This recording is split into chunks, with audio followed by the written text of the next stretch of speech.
بسم اللہ الرحمن الرحیم۔ شروع اللہ کے نام سے جو بڑا مہربان نہایت رحم والا ہے۔ السلام علیکم ناظرین، آج کا واقعہ نمازی اور شیطان کا واقعہ ہے۔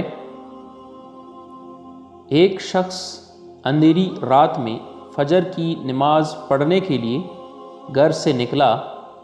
اندھیرے کی وجہ سے اسے ٹھوکر لگ گئی اور وہ منہ کے بل کیچڑ میں گر گیا۔ کیچڑ سے اٹھ کر وہ گھر واپس آیا اور لباس تبدیل کر کے دوبارہ مسجد کی طرف چل دیا۔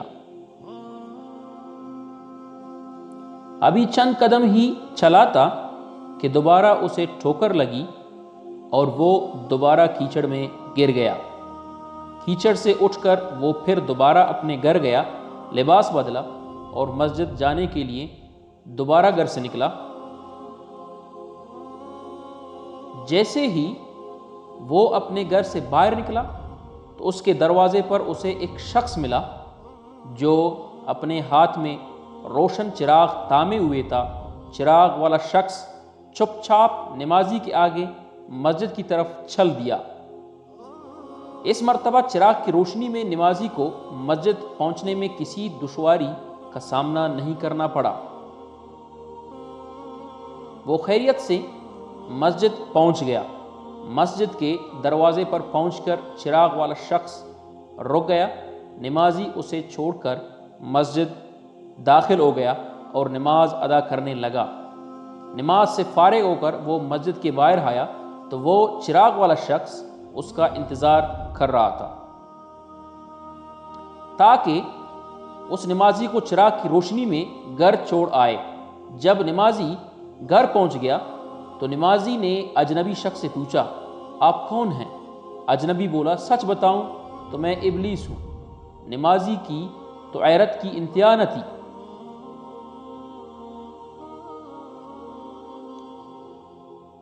اس اجنبی کی یہ بات سن کر نمازی سوچنے لگا، ابلیس شیطان کیسے مجھے مسجد تک چھوڑ سکتا ہے؟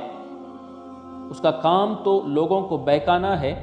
تو اس شخص نے بڑی غیرت کے ساتھ ابلیس سے پوچھا، تجھے تو میری نماز رہ جانے پہ خوش ہونا چاہیے تھا،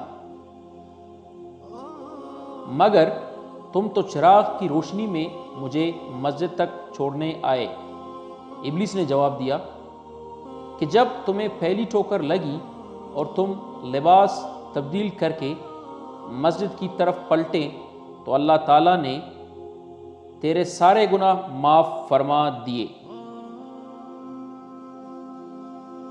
جب تمہیں دوسری ٹھوکر لگی تو اللہ تعالیٰ نے تمہارے پورے خاندان کو بخش دیا، جس پر مجھے فکر ہوئی کہ اگر اب تمہیں ٹھوکر لگی تو اللہ تعالیٰ کہیں تمہارے اس عمل کی بدولت تمہارے سارے گاؤں کی مغفرت نہ فرما دے، اس لیے میں چراغ لے کر آیا ہوں کہ تم بغیر گرے مسجد تک پہنچ جاؤ۔ اس شخص نے جیسے یہ بات سنی تو اس نے اللہ تعالیٰ کی بارگاہ میں اپنا سر جھکا کر اللہ کا شکر ادا کیا۔ تو دوستوں، یہ ہے ہمارے رب کی شان، سبحان اللہ۔